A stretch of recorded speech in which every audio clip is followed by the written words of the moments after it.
Good evening, I'm Brendan Purdy. This is CTV News at 5. Tonight, a return to the skies. Air Canada reaches a tentative deal with its flight attendants. Plus, by-election breakdown. Pierre Poilievre is returning to Ottawa after a convincing win in the Battle River Crowfoot election. And deceptive tactics. Police warn of thieves using distraction techniques.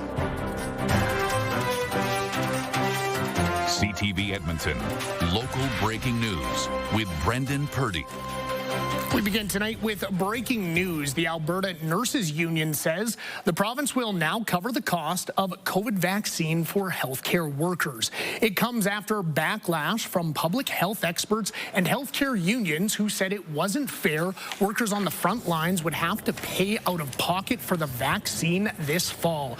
United Nurses of Alberta says AHS informed them all UNA members employed by AHS and other healthcare pillar organizations will be provided the vaccine free of charge. The union says it's cautiously optimistic this will apply to all members employed by healthcare and long-term care employers as well, though this hasn't been confirmed. It says the decision to get vaccinated will remain voluntary. CTV News has reached out to the province for comment.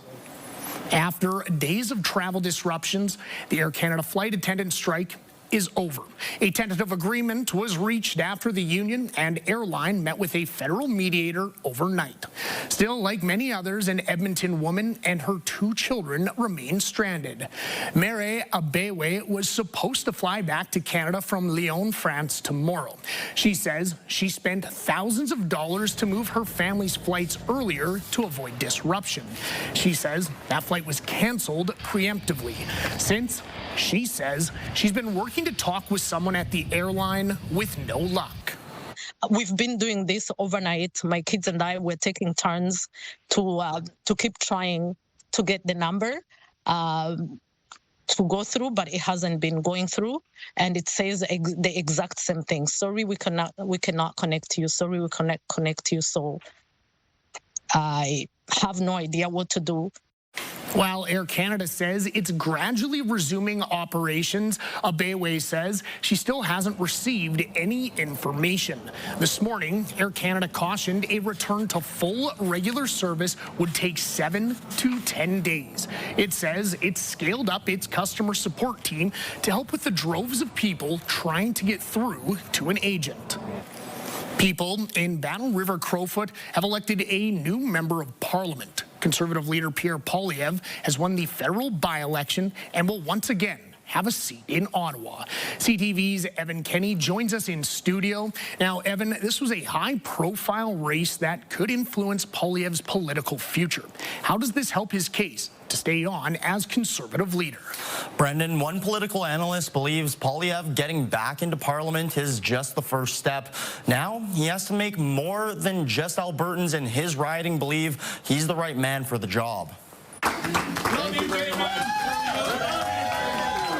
Pierre Poilievre is heading back to the House of Commons. The Conservative leader ran away with the federal by-election in Battle River Crowfoot, earning more than 80% of the vote. No, I'm not surprised at all. He did the work. He was to every rural area in his riding. I'm very disappointed and shocked at that. I felt that he would probably win, but I didn't think he would have a commanding win. That's who we wanted to begin with, right? While he's the man more than 40,000 people in Alberta wanted as their MP, he'll have to show Conservatives across the country Canadians want him as the next Prime Minister. The next step is going to be the campaigning he does between now and when Parliament resumes and how he conducts himself.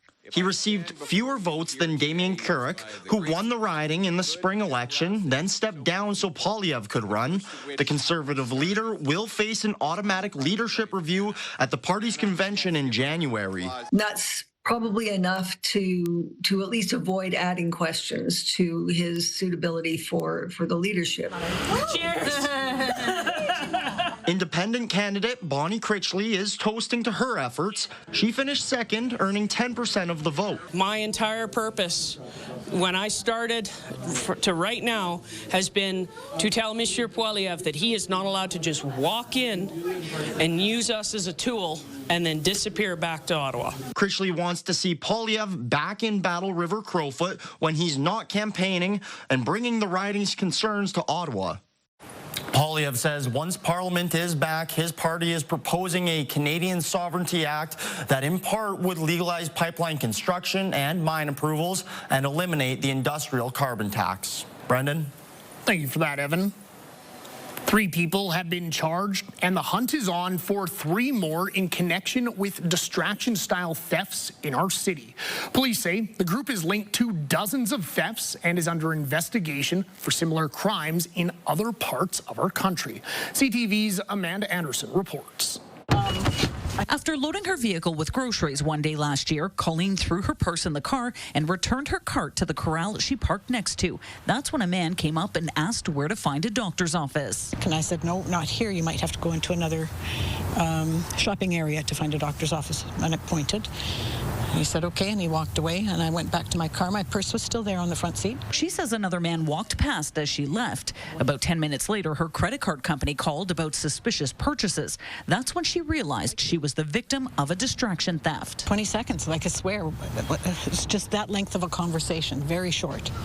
And he was able to reach in, pull my wallet out of my purse. And I was unaware because the purse was still on the seat. Since May, police have gotten more than 60 reports of various distraction-style thefts. They work as a group. They work coordinated approach on what they do with distraction thefts. 3 women have been charged so far, with police looking for 3 more people involved.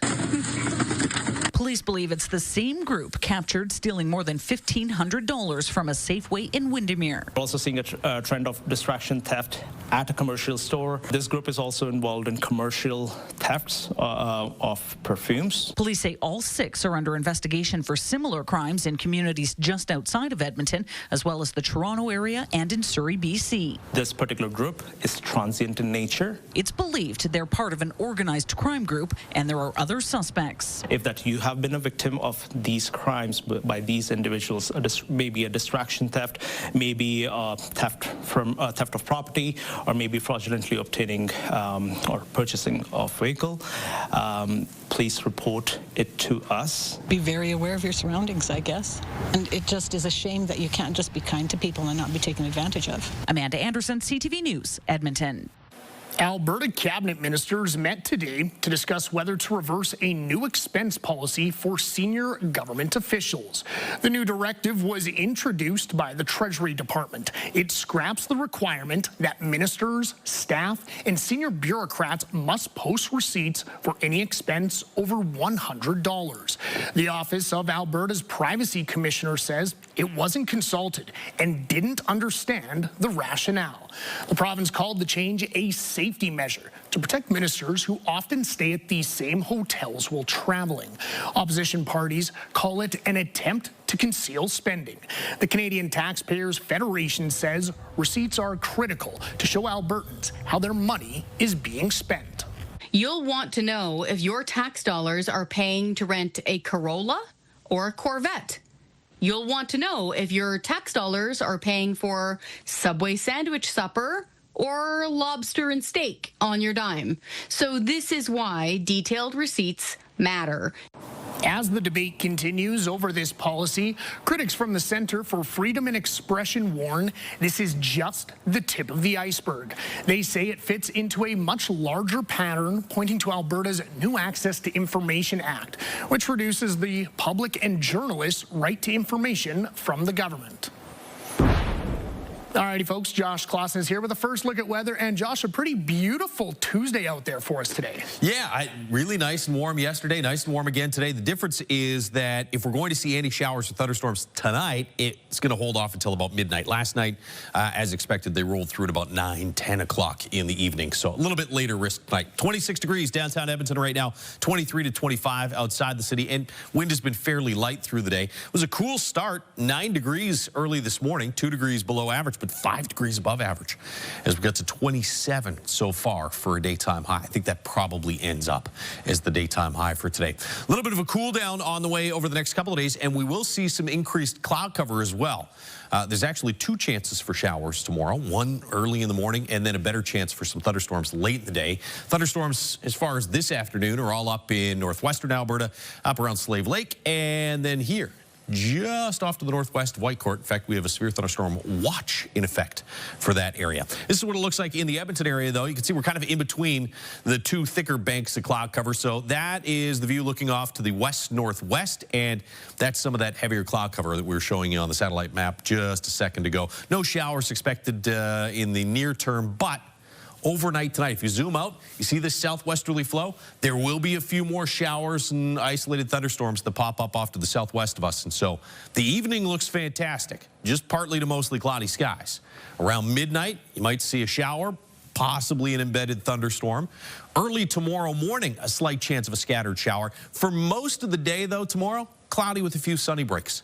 Just 20 for a daytime high, and then around supper time, a chance of some more thunderstorms, possibly some severe thunderstorms. A closer look at that and the rest of your 5-day forecast in a couple of minutes. Thanks for that, Josh. Just ahead, credit crash. A recent Equifax report shows many Albertans are struggling to keep up with credit payments. Debt can create a lot of anxiety and stress for us. Programming brought to you by James H. Brown Injury Lawyers, the heavy hitters of injury law. You're watching CTV News at 5. Welcome back. A recent Equifax report shows more than 1 million Canadians are having a hard time keeping up with credit payments, and young people are especially at risk. Alberta stands out in the report as one of the provinces where people have the most debt. CTV's Jacqueline Wilson reports. The average Albertan has over $24,000 in debt, not including their mortgage. That's the second highest in Canada and more than the national average at just over $22,000, according to a new Equifax report. When we look at the age ranges in Alberta, you tend to have more individuals kind of in what we call the peak credit usage age range, so kind of 36 to 55-year-olds. They tend to be using the credit the most because you kind of establish things like your own home, maybe you've got lines of credit, maybe an auto loan. And because there is just a higher percentage of consumers in Alberta that fall into that age range, that's one of the reasons why we see that average amount a little bit higher. More Albertans are also missing credit payments, and they're not alone. 1.4 million Canadians missed a payment in the second quarter. While that's up by 118,000 people compared with the same time last year, it is a slight drop from the first quarter. Money's not just about dollars and cents. It's about your feelings towards it, right? And so debt can create a lot of anxiety and stress for us. If you don't have a plan, then it's time to form one. And you really can do it 2 ways, right? You can do it yourself, or you can come chat with us, nonprofit credit counselors who are available to help, create a budget that is manageable and sustainable. The report also finds that non-mortgage holders and those under the age of 36 have greater financial stress. Well, I feel like right now it's kind of harder to get a job. You definitely need those connections in this world. And I feel like even going out with friends, you don't get to go as much because everything's more expensive. So it's definitely harder to save. I feel like maybe older people are good at managing their money and being good, but young people like me, I think we're not getting ahead. A slow job market and the rising costs for groceries, cars, and housing are all reasons it can be tough to get ahead. Jacqueline Wilson, CTV News, Calgary. City Council has approved a program that aims to kickstart student housing developments downtown. The city says the downtown student housing incentive will encourage residential development over the next 2 to 5 years.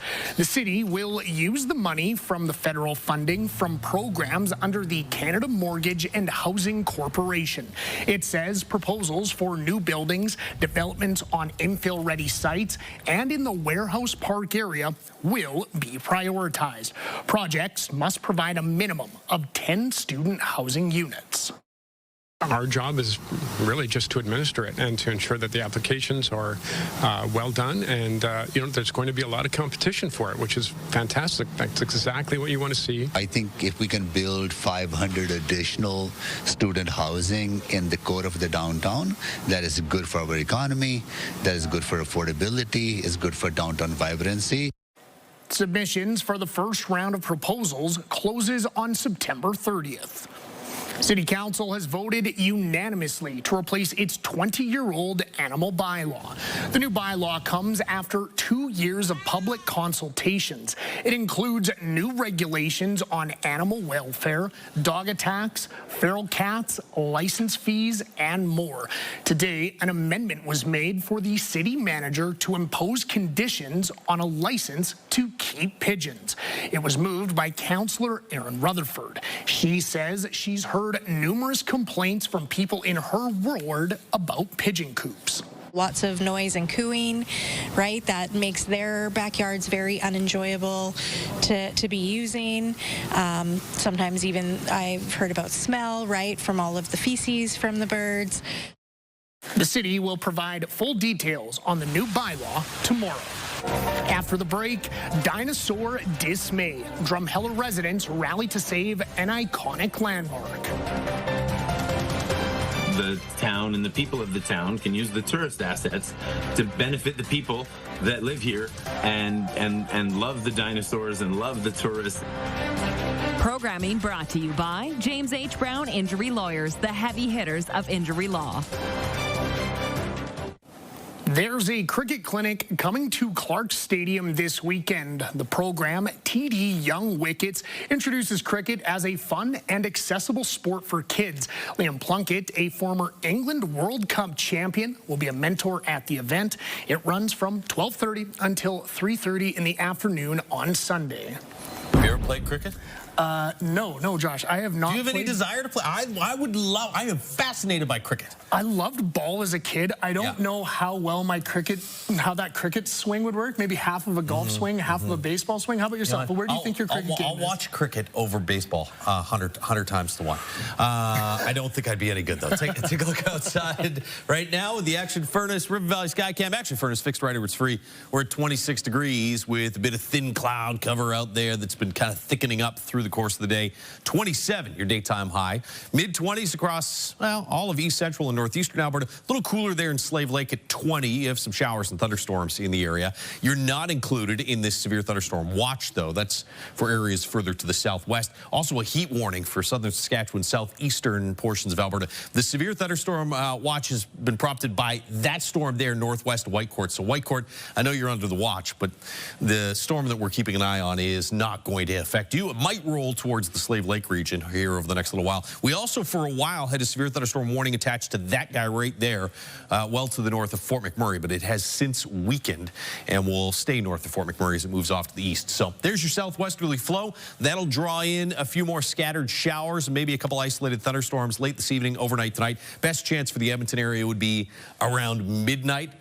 It's probably more like a shower as opposed to, really intense thunderstorms, but there's a slight risk of an embedded lightning strike or two in there. Better chance for some thunderstorms here up through the Peace Country overnight tonight and up around Fort McMurray overnight and early tomorrow morning. This is about 8 a.m. Chance of a couple scattered showers through the early morning hours. Your best bet tomorrow, though, for some rain will come late in the day. Here's mid-afternoon. Thunderstorms bubbling up off to the west of the Edmonton area. And as opposed to the last couple of days where everything was moving from southwest to northeast, this is going to move more west to east, and so it should roll through the Edmonton area somewhere around supper time tomorrow and then be off into east central Alberta through the early to mid-evening hours. So the potential is there for some of those storms to turn severe. Again, most areas won't see severe storms, but we'll have to keep a close eye on situation across central and north central Alberta late afternoon, early evening.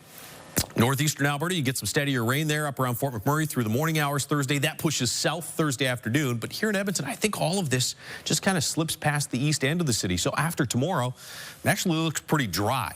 for the remainder of the next 5 to 10 days. 12s and 13s from Edmonton off to the east and northeast. 8s and 9s in through the Peace Country. We'll see daytime highs close to 20 for most areas across the north. A little cooler in Jasper, Whitecourt, Edson. Around 20 in Red Deer and here in Edmonton. 13 degrees tomorrow morning on our way to a high of around 20 degrees. A little gusty in the afternoon. Dry for most of the day, although there is that slight risk of a spotty shower early in the morning. And then again around supper time. 20 on Thursday with partly cloudy skies. 23 Friday. Sunshine and back to the mid to upper 20s for the weekend. And near 30 as some heat returns early next week. All right, thank you very much for that, Josh. A petition to save a Drumheller landmark has garnered more than 25,000 signatures. Tyra is Drumheller's 25-meter-tall dinosaur statue and is one of the town's tourist attractions. Earlier this year, the Drumheller and District Chamber of Commerce said it planned to dismantle Tyra, triggering backlash. We have made the decision to vacate the space, and a condition of the agreement was that we remove the dinosaur. However, we are in talks with the town of Drumheller and Travel Drumheller to see what can be planned going forward after the lease expires. In March, a local man started a petition to save Tyra. It's gotten a response from people all around the world. I've just been looking at ways as a businessman that the town and the people of the town can use the tourist assets to benefit the people that live here and love the dinosaurs and love the tourists and love just being in our small little community. The Chamber's lease agreement with the town expires at the end of 2029. When we return, hitting all of the right notes, a local teen plays his oboe all the way to a prestigious music school. A young Edmonton oboist has been accepted to a prestigious music school. Now, he's seeking an instrument upgrade.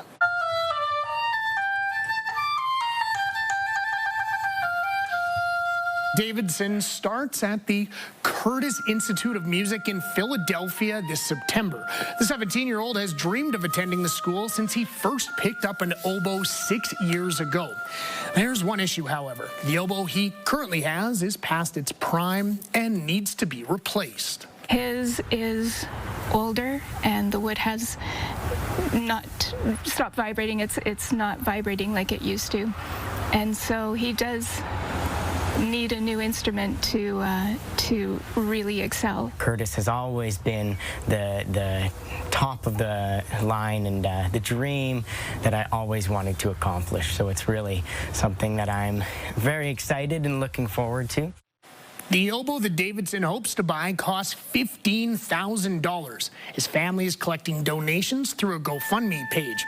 He's still about $10,000 short of his fundraising goal. Alrighty, folks, that's it for our show this evening. Thank you so much for stopping by on this Tuesday. CTV National News is next.